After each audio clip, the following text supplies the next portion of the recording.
So hello students, welcome back to my channel. So this is Jia from Jia's Study. So आप headline देख के समझ पा रहे हैं कि आज हम क्या करने वाले हैं. तो that is lines, line segments and rays. इन तीनों का मैं एक बार डेफिनेशन बताऊंगी और इनके एक बार डायग्राम बता दूंगी. देन इनका यूज बताऊंगी, हम इनमें किस किस चीज में यूज करते हैं मैथ्स में, और एक एक करके समझते हैं. पहले स्टार्ट करते हैं. लाइंस क्या होते हैं भाई. मैंने अगर सिंपल इसका डेफिनेशन लिखा, पहले मैं डेफिनेशन लिखवा देती, फिर इसके बारे में डिस्कस करते हैं. लाइंस के लिए मैंने लिख दिया भाई, इट्स लेंथ इज इन्फिनिट. ठीक है, फिर मैंने लिख दिया भैया ये अनबाउंडेड है.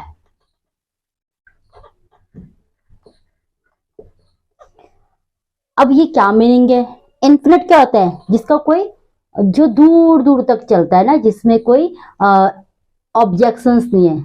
इन्फिनिट बहुत दूर तक. उससे अनबाउंडेड भी है कि इसमें भी कोई बाउंडेशंस नहीं है. ये हमें मीनिंग तो इंग्लिश का पता है, लेकिन इसको इस डेफिनेशन में क्या बोलना चाह रहे हैं. देखो, सपोज मैंने एक लाइन बनाया. ठीक है, मैंने एक लाइन बनाया. देन मैंने इसमें लिख दिया A and this one is B. ठीक है मेरे बच्चे, समझ आ रहा है बात आपको. अब मैंने क्या करा, पहले इसको सही से बनाते, रुको. हाँ, ये ए ये बी.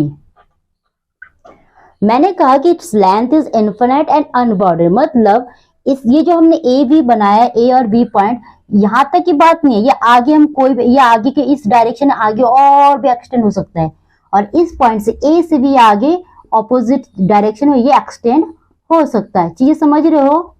मतलब ये आगे और भी डायरेक्शन में बढ़ सकता है, ये भी बढ़ सकता है. तो ये होता है लाइंस. तो अब डेफिनेशन होता है, its length is infinite and unbounded. इसके लाइंस में क्या है, कोई बाउंडेशन नहीं है और ये दूर दूर तक चलता है. ठीक है, तो फिलहाल ये डेफिनेशन इसको हम यूज करेंगे तो और ज्यादा समझ आएगा. तो लाइंस का हम ये डेफिनेशन बोल सकते हैं. इसी के बाद मैंने लिख दिया भैया लाइन सेगमेंट.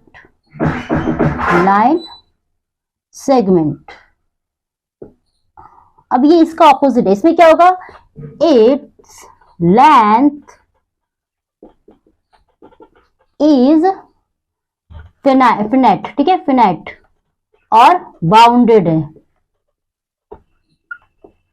मतलब क्या कहना चाह रहे हैं, इसमें मैंने एक पॉइंट बना दिया ए एंड एक बी बना दिया बी. यहाँ एक ये का पॉइंट, यहाँ बी का, ये आगे नहीं एक्सटेंड होगा, ये भी इसका ऑपोजिट में एक्सटेंड नहीं होगा. तो अब डेफिनेशन पढ़ते हैं. Its length is finite and bounded.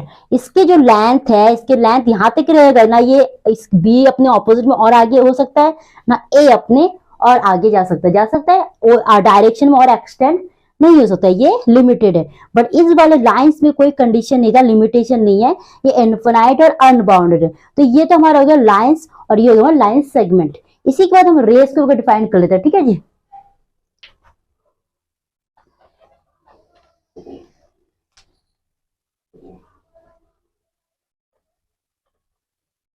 अब मैंने रेस की बात कर ली.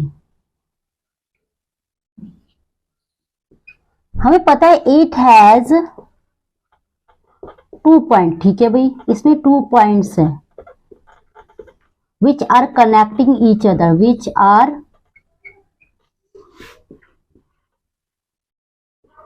कनेक्टिंग ईच अदर,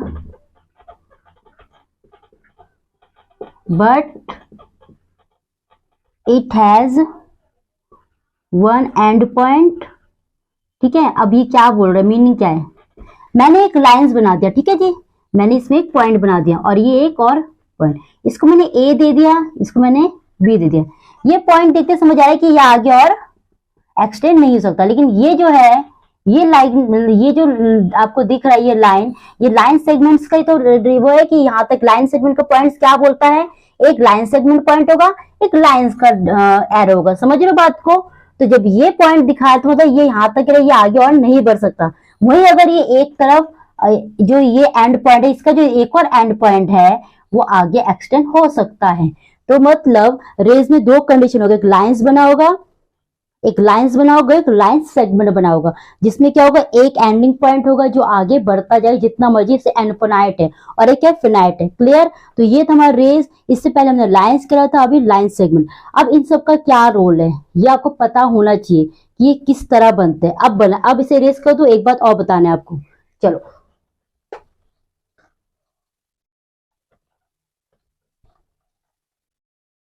मैंने ना क्या करा, मैंने यहाँ लाइंस लिख दिया, फिर मैंने यहाँ लिख दिया लाइंस सेगमेंट। फिर मैंने यहाँ पे एक फिगर बनाया, और मैंने यहाँ भी एक फिगर बनाया।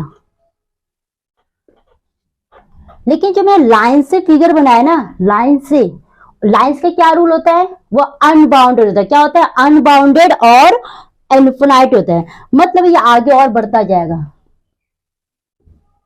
ये ये लाइन आगे बढ़ता जाएगा, ये लाइन आगे बढ़ता जाएगा, ये आगे। तो ये इस तरह होता जाएगा, समझ रहे हो? ये है लाइन से बना हुआ फिगर, जो कि इसके जो पॉइंट्स है वो, ये वाला पॉइंट्स आगे बढ़ रहा है, ये वाला पॉइंट्स आगे बढ़ रहा है, ये वाला लाइंस यहाँ बढ़ रहा है, ये लाइन, क्योंकि भाई इसमें क्या होता है, इसमें जो पॉइंट्स होते हैं वो इनफिनाइट होते हैं, अनबाउंडेड होते हैं। लेकिन अगर वही मैंने लाइन सेगमेंट का एक फिगर बनाया, उसका मुझे पता है यहाँ एक पॉइंट है, यहाँ एक पॉइंट है, ये आगे नहीं बढ़ेगा, क्योंकि किससे बना हुआ है, लाइन सेगमेंट से। वही ये लाइन इस पॉइंट से बना हुआ है, इस पॉइंट से मैंने ए दे दिया, ये बी दे दिया, ये सी, ये डी। ये ए सी और आगे नहीं बढ़ेगा, सी डी ये आगे और नहीं बढ़ेगा, बी डी ये और आगे नहीं जाएगा, ए बी ये आगे और एक्सटेंड नहीं होगा, बी ए ये आगे एक्सटेंड नहीं होगा। क्यों भाई? ये किन लाइन से बना हुआ है, ये लाइन सेगमेंट से बना हुआ है। लाइन सेगमेंट क्या होता है, फिनाइट होता है, बाउंडेड होता है। क्लियर? लेकिन लाइंस के जब फिगर बनते हैं वो इनफिनाइट होता है और अनबाउंडेड होता है। ये कहीं से भी जहां जहां, क्योंकि इसके दोनों पॉइंट्स जो होता है ऑपोजिट डायरेक्शन में एक्सटेंड होता है, तो इसका ये रूल है। ठीक है? अब एक बात और समझानी मुझे आपको। अब हमारी जो triangles, square, rectangles, rhombus, quadrilateral, सारे फिगर जो बनते हैं वो किन लाइंसों का यूज करके बनता है, वो हम पढ़ते हैं। अब इसे इरेज कर दूं। हम्म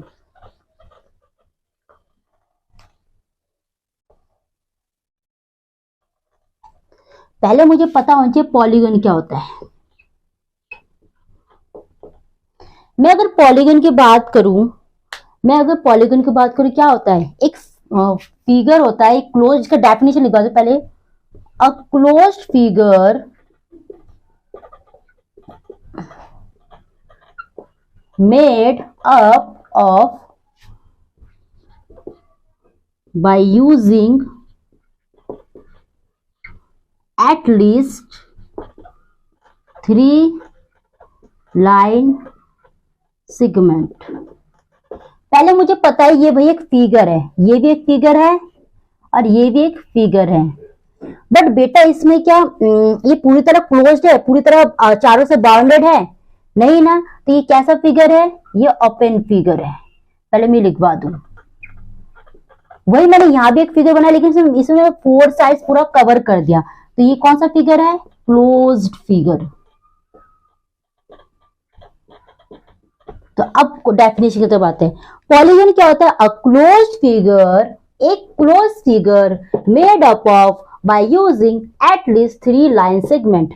बोल रहे हैं एक वो फिगर, वो एक क्लोज फिगर जो किन से बना हो, एटलीस्ट 3 लाइन सेगमेंट से। अब लाइन सेगमेंट का यूज करके क्यों क्लोज फिगर बनेगा, चीजों को समझो।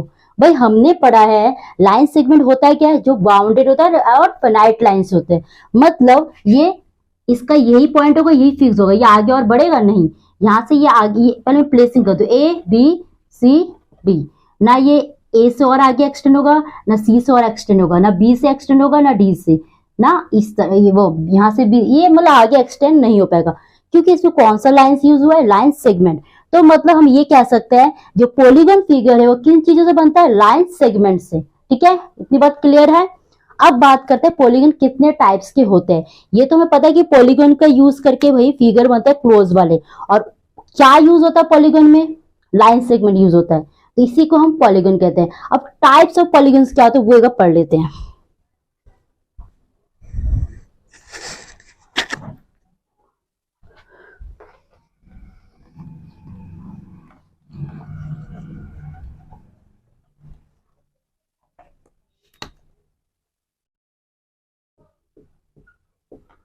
टाइप्स ऑफ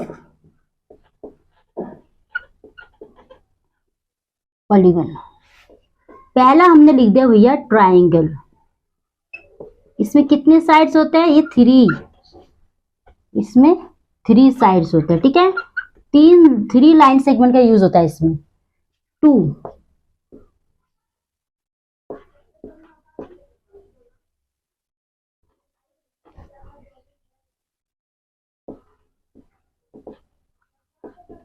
क्वाड्रिलेटरल, इसमें कितने साइड्स होते हैं? 4 साइड्स, क्योंकि इसमें 4 सेगमेंट का यूज है, 4 लाइन सेगमेंट का।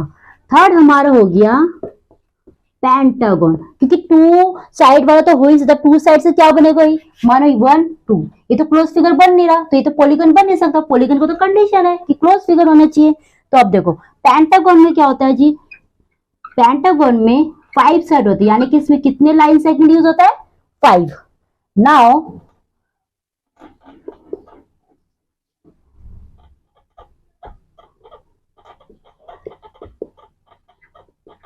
हेक्सागन, पहले मैं लिख लेती हूँ, ठीक है। सेप्टा भी बोलते हैं इसे, कंफ्यूज नहीं होना। अभी इसका एक और नाम है heptagon. 6 is octagon, 7 is नोनागन, 8 is decagon. यही जनरली यूज होता है। तो भैया पेंटागन में 5 लाइन सेगमेंट यूज हो गया, हेक्सागन में 6 साइड होगा, यानी कि 6 लाइन सेगमेंट। इतनी बात क्लियर है। सेप्टा और इसे हेप्टा दोनों बोलते हैं, इसके लिए 7 साइड्स होता है, और इसमें यानी कितने लाइन सेगमेंट यूज होता है? 7। ऑक्टागन में हमारा यूज होता है 8 साइड होगा इसमें, तो यानी कि 8 लाइन सेगमेंट। नोनागन में 9 साइड होता है, यानी कि कितने लाइन सेगमेंट यूज होगा? 9, ठीक है। और डेकागन में क्या होता है? 10 साइड होता है, यानी कि 10 लाइन सेगमेंट। और लाइन सेगमेंट हम अच्छी तरह समझ चुके हैं कि बाउंडेड और फिनाइट लाइंस होता है इसमें। Is it clear? उसी तरह लाइन की बात करें तो वो क्या होता है? इनफिनाइट होता है और अनबाउंडेड लाइंस होते हैं। हम उनको यूज नहीं करते, वो क्लोज फिगर नहीं बना पाएगा, ठीक है। और हम यूज करते हैं लाइन सेगमेंट का जो क्लोज फिगर बना पाता है, ठीक है। और क्लोज फिगर बनाते हैं उसी को हम बोलते हैं पॉलीगन। पॉलीगन की ये टाइप्स है, इसके और भी आगे और भी लिख सकते, लेकिन मैं आपको डेकागन तक ही लिखवा रही हूँ। उसके बाद हम लोग आने टाइम में करेंगे ट्राइंगल के टाइप्स। अगर उसके साइड के अकॉर्डिंग कितने टाइप्स होते हैं, एंगल के अकॉर्डिंग कितने इसके टाइप्स होते हैं, उसको भी अभी कवर करा लेते हैं। चलो फिर रेस कर दो इसको। चलो फिर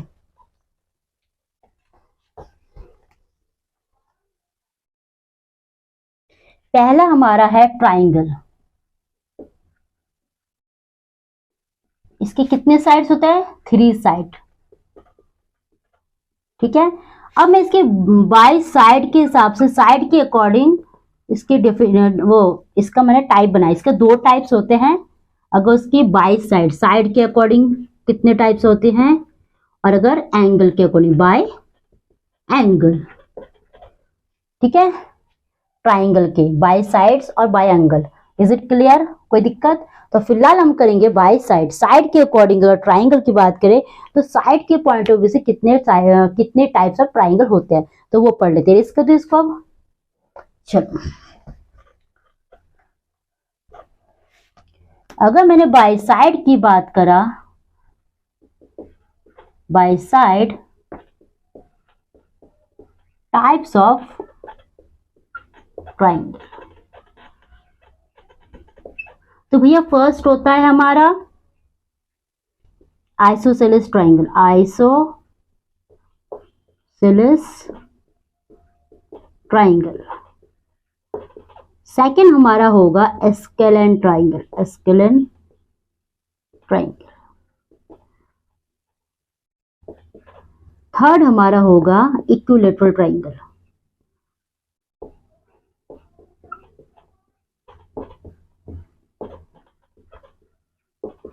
अब ये क्या है, मैंने भी एक ट्राइंगल का शेप बना लिया, ठीक है जी। आइसोसेलेस ट्राइंगल ये कहता है जिसके 2 साइड बराबर होंगे, जिसके 2 साइड बराबर होंगे, जैसे A B C. A B और ए सी, अगर ए बी इक्वल टू ए सी रहेगा, ठीक है। जिसमें क्या होगा, 2 साइड में इस तरह लिख देती हूँ, 2 sides are equal, 2 sides are equal, इसका ये कैटेगरी है। स्केलन में क्या होता है, कोई भी साइड इक्वल नहीं होता, ऑल साइड्स आर अनइक्वल। पहले इनको लिख बात फिर एक एक के बताते हैं। इक्विलेटरल ट्राइंगल क्या होता है भाई, ए बी सी, इसके ऑल साइड्स आर इक्वल। इसमें होता है ऑल साइड्स आर इक्वल। ठीक है, अब चीजें क्या है करते हैं, मार्कर फिनिश एस कर दो इसको। चलो फिर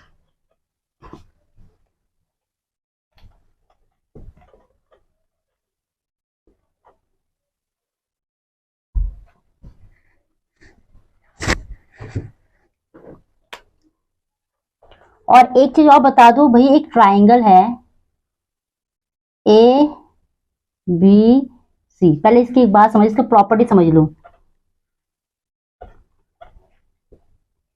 एंगल सम प्रॉपर्टी, ये एक प्रॉपर्टी है। ये प्रॉपर्टी कहता है angle A plus angle B plus angle C is equal to 180 degree. मतलब इसकी इंटीरियर जो sum of interior angle is 180 degree. अब ये क्या है, इसको अप्लाई करके सिखाऊंगी मैं आपको, वो भी टाइप्स ऑफ ट्राइंगल में जाके। पहले मैंने डेफिनेशन लिख दिया, एक ये लिखो। इसमें क्या है कि इसके अंदर के जितने भी एंगल्स है, ये एक एंगल है, ये एक एंगल है, ये एंगल है, ये तीनों एंगल का सम मिला के कितना होता है 180 डिग्री। तो फिर मैंने लिखा कि एंगल सम प्रॉपर्टी, मतलब ये क्या कहते हैं, ये बताता है जिसमें इंटीरियर जितने भी एंगल हैं वो उनके सम मिला कितना होगा इज इक्वल टू 180 डिग्री। अब पेपर में क्वेश्चंस कैसे उठ के आता है, आपको कैसे करना है, इसको डिराइव होएगा देख लेते हैं। मैं इसको इरेज कर दूं। चलो फिर अभी हमने टाइप्स ऑफ ट्राइंगल रीड कर टाइप्स ऑफ ट्राइंगल किए थे बाय साइड के पॉइंट ऑफ व्यू से, तो वो वाले क्वेश्चन भी अप्लाई होंगे आपके। तो ये मैं आपको थोड़ा सा बेसिक इंट्रोडक्शन टच करा रही हूँ ताकि हमारे जो क्वेश्चंस आएंगे इसके अच्छे से चैप्टर हमारा कवर होगा, डोंट वरी।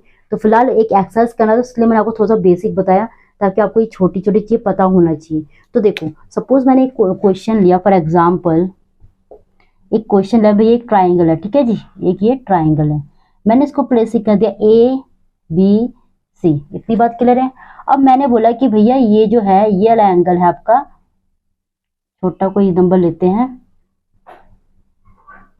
मैंने लिखा ये 70 डिग्री, ठीक है।